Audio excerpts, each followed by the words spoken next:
अमन का शहजादा शहजादा prince of peace prince of peace prince of peace prince of peace. Welcome back. आप देख रहे हैं प्रिंस ऑफ पीस और मैं हूं आपकी होस्ट एस्टर नाज। आज हम टीन एजेस के साथ, यंग गर्ल्स के साथ, अपने जवान बेटियों के साथ हम इस प्रोग्राम को सेलिब्रेट कर रहे हैं, मना रहे हैं। ब्रेक पर जाने से पहले हम बात कर रहे थे यीशु मसीह के बदन के बारे में कि यीशु मसीह का बदन हमारे लिए तोड़ा गया, हमारे लिए उसने मार सही, हमारे लिए उसने दुख सहे। और जब हम रोटी को तोड़ते हैं तो हम उसकी मौत का उस अहद को याद करते हैं कि यीशु मसीह आएंगे और जब तक वो ना आए हमें उसकी याद में उस रोटी को तोड़ना है, उसके बदन की याद में हमें इस बात को याद रखना है कि हमारे यीशु मसीह ने हमारे लिए अपनी जान का नजराना पेश किया था। तो बिनिश, आप मेरा बेटा बताओ कि जो शीरा है जो हम शायर बानी में लेते हैं, क्योंकि आपने भी यीशु मसीह को कबूल किया है और हर महीने आप शायर बानी लेते हैं, तो हम मेरा बेटा बताओ आप शीरे के मुतल्लिक आप क्या जानते हो? शीरे के मतलब यही है कि यीशु मसीह के खून के बारे में है। जब यीशु मसीह को कोड़े लगे, उनके हाथ और पाँव पे कील लगाए गए, तो उनका लहू जो बहाया गया वो हमारे लिए, उसको हम उसकी याद में हम शीरा है। जो रोटी थी वो उसका बदन था और जो खून है वो हम शीरे के तौर पे लेते हैं। हाँ, लिखा है उसका बदन हम खा रहे हैं, उसके शीरे को हम, उसके खून को पी रहे हैं और अपने अपने जिस्म में ले रहे हैं, यानी कि वही दुख हम महसूस करते हैं अपने बदन पर कि उसने हमारे लिए ये सहे हैं। तो यानी कि ये था क्योंकि हम होली वीक को हम सेलिब्रेट हमने किया है, तो शायर बानी हम इसमें लेते हैं। इसके बाद गुड फ्राइडे आता है। गुड फ्राइडे में भी हम जो है हम खुदा के कलाम मुक़द्दस को सीखते हैं। और गुड फ्राइडे जो है ये कुछ लोग तो दुख के तौर पर मनाते हैं, जैसे ब्लैक ड्रेसेस पहन लिए और मुख्तलिफ़ तरीके से वो ऐसे गीत गाते हैं दुखों के, मगर ये फ़तहमंदी का दिन है, क्योंकि इस दिन में खुदावंद यीशु मसीह जो है उन्होंने सलीब पर अपनी जान दी थी और सलीब पर कुर्बान होकर हमारे लिए निजात का बंदोबस्त किया था। तो शरल, आप बताओगे मेरा बेटा कि सलीब पर जो कलमात यीशु मसीह ने कहे थे, अपनी ज़ुबान मुबारक से उन्होंने अदा किए थे, वो कौन कौन से हैं? पहला कलमा माफ़ी का है और यीशु मसीह ने कहा, ए बाप इनको माफ़ कर, क्योंकि ये नहीं जानते कि ये क्या करते हैं। क्योंकि रोमी हुकूमत जो है, सिपाही जो हैं या जिन्होंने पकड़वाया, वो लोग नहीं जानते थे कि हम क्यों यीशु मसीह को सलीब दे रहे हैं, क्यों ये सारा, क्योंकि ये इंसिडेंस नहीं था बल्कि ये नबियों की पेशन गोई थी। जब यीशु मसीह जब इस दुनिया में आए तो मरियम को फरिश्ता ने पैगाम दिया था। वो क्या पैगाम था? मरियम तू हामला होगी और तेरे बेटा होगा, तो उसका नाम यीशु रखना, और वो अपने लोगों को क्या देगा? उनके गुनाहों से निजात देगा। यानी कि यीशु मसीह के बारे में जो पहले से ही तय था कि वो इस ज़मीन पर हमारे लिए आया ताकि हमारे लिए निजात का बंदोबस्त करे। वो हमारे लिए अपनी जान का नजराना पेश करके निजात का वो बंदोबस्त करे, अपनी जान का नजराना पेश करके वो जो है वो हमारे लिए निजात को इस दुनिया में लेकर आया है, तो हमारे लिए निजात दहिंदा बना है। तो और दूसरा कलमा कौन सा था? दूसरा कलमा नजात का है, तुम आज ही मेरे साथ फिरदौस में होगा। हाँ, वाह, ये उस डाकू को कहा गया था, है ना? जब खुदावंद यीशु मसीह को एक डाकू ने कहा कि तो खुद भी बच और हमें भी बचा, तो दूसरे डाकू ने कहा था कि इसने तो कोई गलती नहीं की है, क्योंकि ये तो पाक है, ये बेऐब है। तो दूसरे डाकू ने कहा कि तू तो ज़्यादती कर रहा है, हमने तो गलती की है, हम तो अपनी किए की सज़ा भुगत रहे हैं, मगर यीशु मसीह ने तो कोई ऐसा गुनाह नहीं किया। तो फिर उसका मतलब था कि उसने खुदावंद यीशु मसीह को एज ए बर्रा अपनी ज़िंदगी में कबूल किया है कि ये तो पाक बर्रा है, ये तो पाक है, गुनाहों से पाक है, गुनाहों से मुबर्रा है, तो भी ये हमारे लिए कुर्बानी दे रहा है। तो फिर खुदावंद यीशु मसीह को उसने कहा कि जब तू जन्नत में जाए, फिरदौस में जाए, तो मुझे भी याद करना। तो फिर उसने ये कहा था कि जब तू फिरदौस में, यीशु मसीह ने कहा था कि तू आज ही मेरे साथ फिरदौस में होगा। तो ये जो है ये निजात का कलमा है, उसने सलीब पर निजात को हासिल किया था।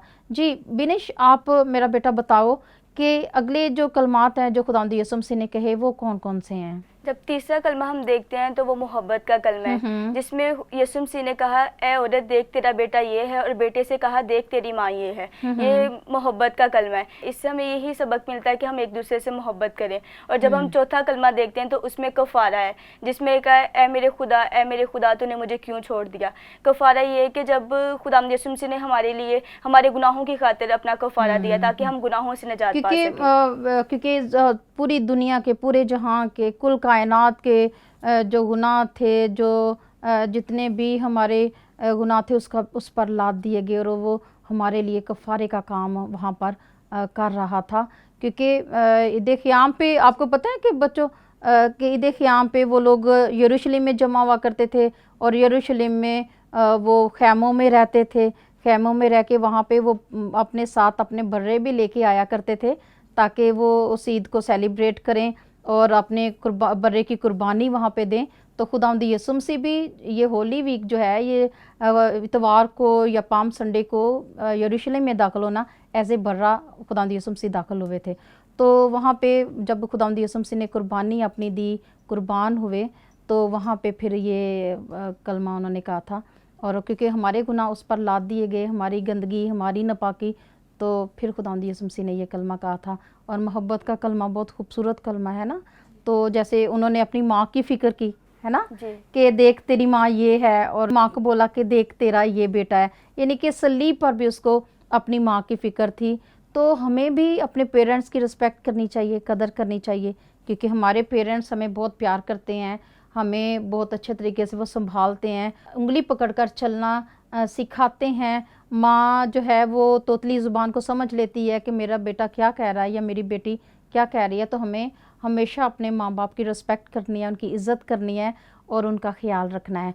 जी किंजा, आप बेटा बताओ कि जो अगले 2 कलमात हैं वो आप इसके बारे में थोड़ा सा रोशनी डालें। 5वां कलमा जिस्मानी दुख का है, जिसमें यीशु मसीह ने कहा मैं प्यासा हूँ। और 6ठा कलमा कामलियत और फतामंदी का है, जिसमें खुद यीशु मसीह ने कहा कि तमाम हुआ।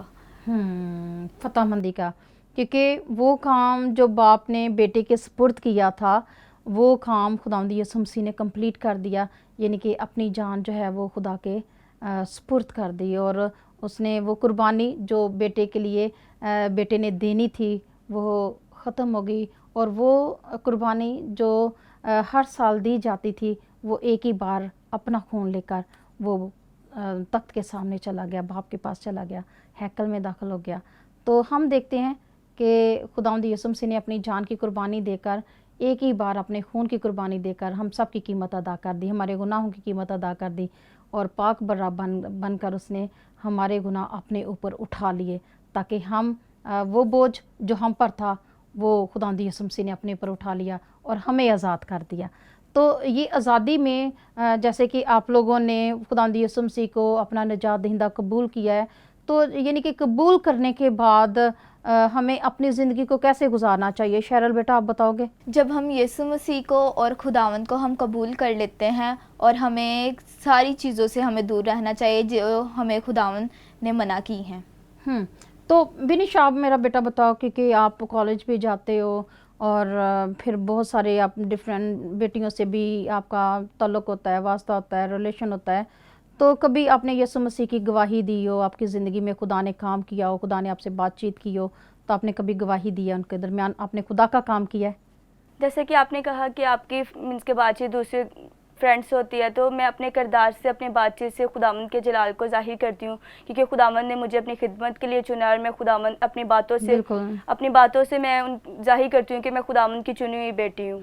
बिल्कुल। और जब हम जाते हैं, बाहर निकलते हैं, तो हमें गवाह बनना है खुदावंद यीशु मसीह के, क्योंकि जब हम खुदावंद यीशु मसीह को कबूल कर लेते हैं, अपनी ज़िंदगी में अपना लेते हैं, तो फिर हम उसके गवाह बन जाते हैं। हम उसके नाम की हमें गवाही देनी है, और सिर्फ ये गवाही अपने तक महदूद नहीं रखनी, बल्कि दूसरों तक भी देनी है। जी किंजा, आप बेटा आप भी कॉलेज जाते हो, और आप कैसे वहाँ पर अपनी ज़िंदगी को गुजारते हो?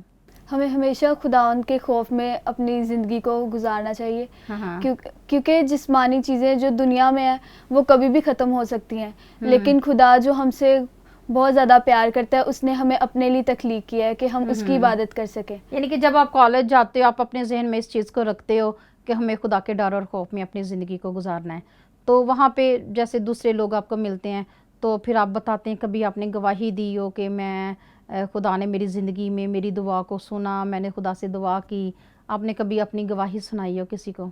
हम 4 बहनें, हमारा एक भी भाई नहीं था। हम सब ने रो रो के दुआएं खुदा के सामने की और अब हम खुदा ने हमें भाई की नेमत से भी नवाजा है। ये मैं गवाही अपनी फ्रेंड्स के साथ भी शेयर करती हूँ कि खुदा ने कैसे आपको ब्लेस किया, डे बाय डे कैसे आपको खुदा ने सरफराज किया और अभी आप बहुत अच्छी ज़िंदगी को गुजार रहे हो। Very good. तो जैसे शरल हम देखते हैं होली वीक में खुदावंद यीशु मसीह की क्रूसिफिकेशन को भी हमने अभी सीखा है कि खुदावंद यीशु मसीह ने सलीब पर हमारे लिए जान दी, हमारे गुनाह अपने ऊपर उठा लिए और हमें आज़ाद कर दिया। तो वहाँ पे हम देखते हैं कि खुदावंद यीशु मसीह जब उन्हें कब्र में रखा गया है तो खुदावंद यीशु मसीह ने कहा था कि 3 दिन के बाद मैं ज़िंदा हो जाऊँगा। तो आप इसके बारे में क्या कहेंगी? जी बिल्कुल, यीशु मसीह ने कहा था कि मैं 3 दिन के बाद मैं मुर्दों में से जी उठूँगा। तो 3 दिन के बाद खुदावंद यीशु मसीह मुर्दों में से जी उठे और उन्होंने मौत और कब्र पर क्या पाई है? फतह पाई है और फतह का शादियाना बजाया है। और आप बिनिश, आप इसके बारे में क्या कहेंगी? इसके बारे में मैं यही कहूँगी कि जब हफ्ते के रोज़ हम देखते हैं कि सबसे पहले हम खुद भी मैं लड़की हूँ और मैं ख़वातीन, हम शुक्रगुजारी करते हैं कि सबसे पहले गर्ल, आप बींगा औरत होते हुए या बेटी होते हुए या लड़की होते हुए आपको फ़ख्र है कि आपको कि जो खुशखबरी का पैगाम है वो सबसे पहले औरतें लेके आई थी। यस, मैं खुद बहुत खुश होती हूँ जब मैं इस बात को सोचती हूँ कि यीशु मसीह के जी उठने की जो खबर है सबसे पहले औरतों को मिली या औरतों ने देखी, औरतों ने पाई और दूसरों तक भी पहुंचाई।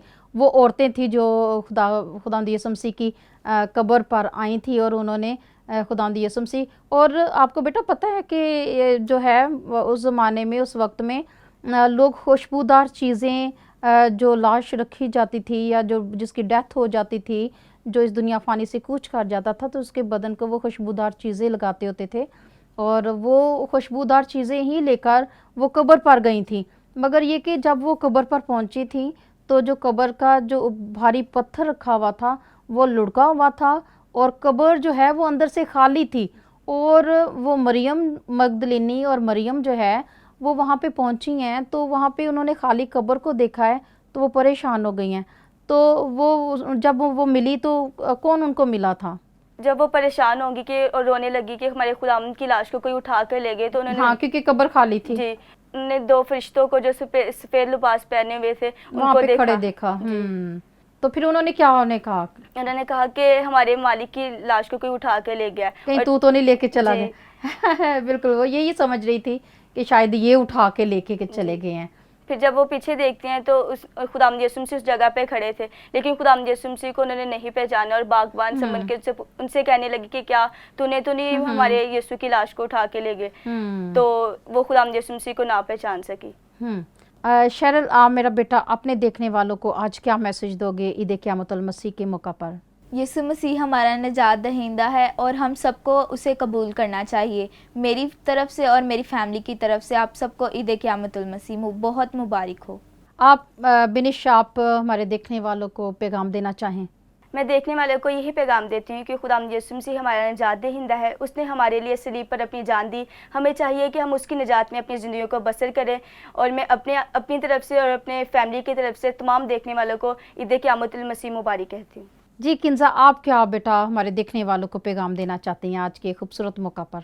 मैं देखने वालों को ये मैसेज देना चाहूँगी कि खुदावंद हमारे शाफ़ी हैं और वही हमारे निजात दहिंदा हैं।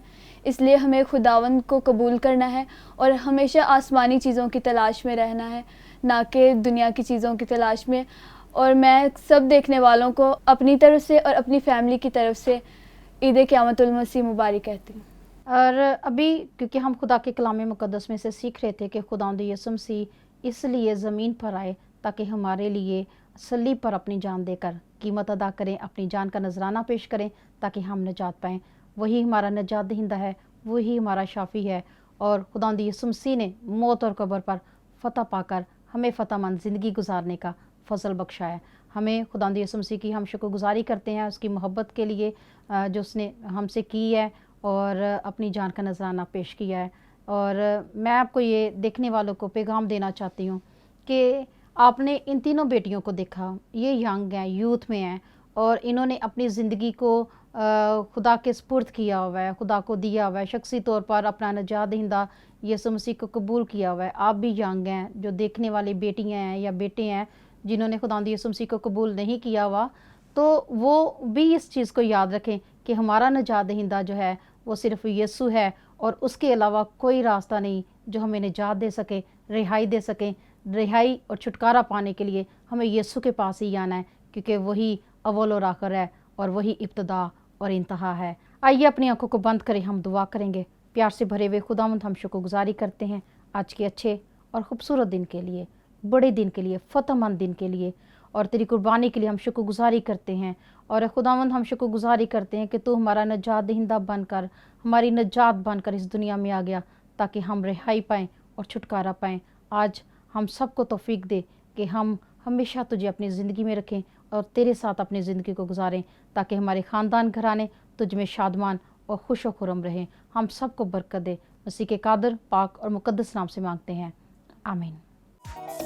Prince of Peace, Prince of Peace.